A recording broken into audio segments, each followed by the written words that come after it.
Bonjour à tous. Donc on se retrouve ce matin pour une vidéo où je vais vous expliquer comment je fais la tapenade. Parce qu'en fait j'ai à la faire aussi aujourd'hui. J'aime bien avoir deux, trois petites choses pour l'apéritif. Donc on a fait la tartinade poivron tomate séchée hier. Et on va faire une tapenade, voilà, rouge et noir, hein, un petit peu comme je suis habillée aujourd'hui. Donc ça c'était pas prévu. Et je vais vous expliquer, on va faire en direct aussi les graines germées. On va les préparer pour le poste de jeudi parce que ces graines germées, il faut qu'elles germent aujourd'hui, cette nuit. Et les tournesols, surtout, il faut que j'arrive à les déshydrater. Et en fait, je vous montrerai les fenugrec. Normalement, il faut même 2-3 jours.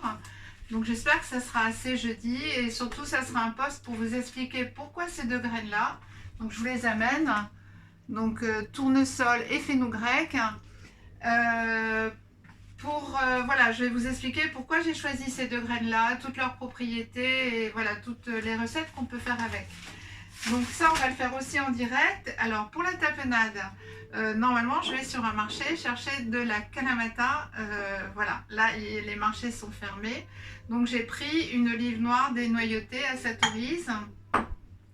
Et j'ai terminé les capres que j'avais hier et qui étaient déjà entamées. Voilà, donc là, on a dans le petit blender les olives et les capres.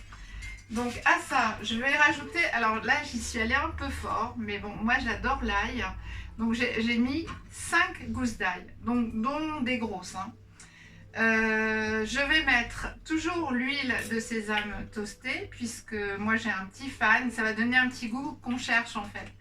Un petit goût venu d'ailleurs, voilà. Ça, on en a besoin comme on est enfermé, voilà, ça c'est sûr. Alors, un petit peu d'huile d'olive, donc là j'y vais quand même pas mal. Et je vais vous faire une version, alors désolée pour les véganes, moi je mange quasiment plus de poisson, le seul poisson que je mange c'est des anchois, parce que voilà, je pense qu'au niveau des oméga 3, tout ça, c'est important, et par goût, et voilà, donc on va prendre, donc moi j'aime bien, alors vous pouvez faire la tapenade comme ça suffit amplement, pas besoin de mettre du sel, vous pouvez poivrer un tout petit peu, voilà, mais c'est même pas obligatoire. Et donc là, ça sera la tapenade végane. Et donc là, moi, je vais vous faire la tapenade pas végane avec des anchois. Donc on va calculer à peu près... Hop, voilà, ce qui fait aussi que je ne rajoute pas de sel. Hein. Donc je pense que là, il y a 5-6 anchois. On va y aller. Voilà. Donc on va mixer tout ça. Donc vous allez voir, hein, comme hier avec les poivrons et les tomates, en fait on est dans du rouge vif. Et là on était dans du noir quand même. Mais il y a l'émulsion qui va se faire avec l'émulsion va se faire avec l'huile. Et l'eau qui peut être contenue dans les olives. Du coup on arrive à quelque chose de presque vert. Marron, vert.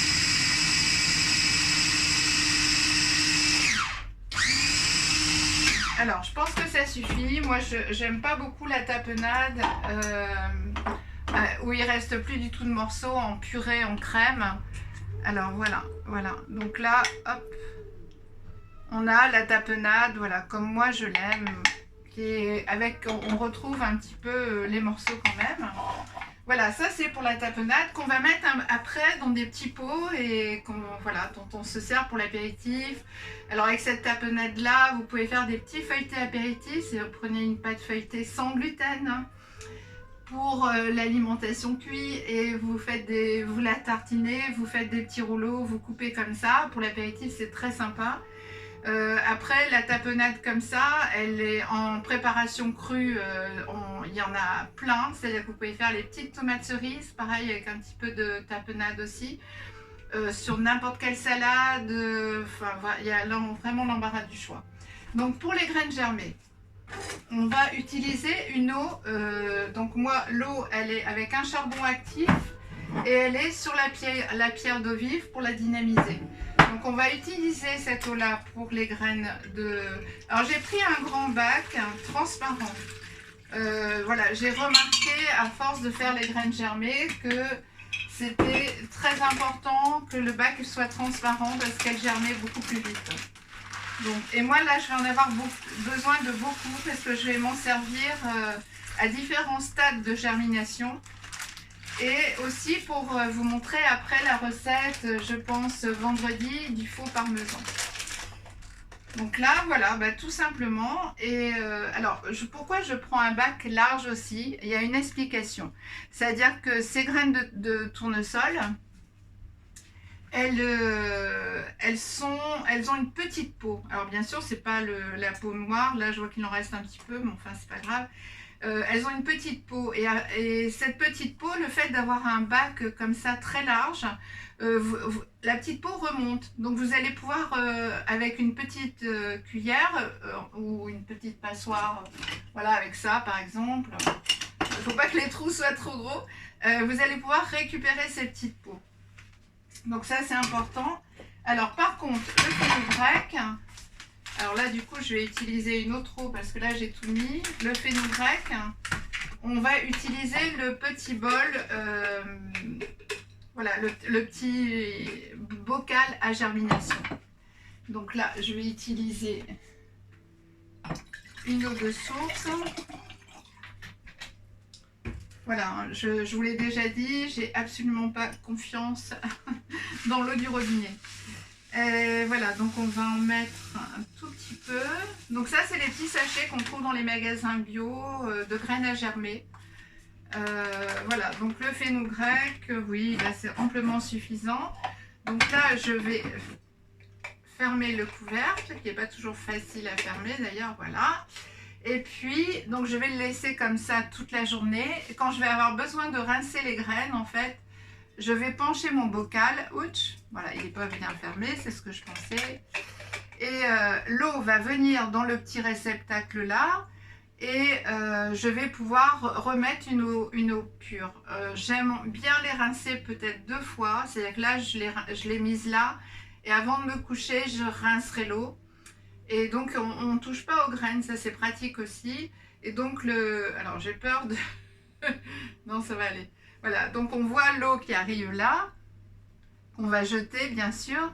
Et après, on peut le poser sur le rebord comme ça, la tête à l'envers, pour que l'eau s'égoutte parfaitement. Voilà, donc j'espère que ces petites indications vous auront permis de mieux comprendre les graines germées. Ma recette de tapenade également, et je vous souhaite une magnifique journée.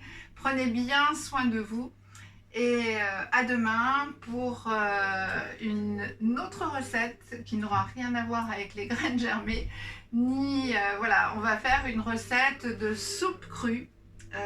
Voilà, je vous expliquerai. On a fait la soupe de champignons mais qui était un peu chaude.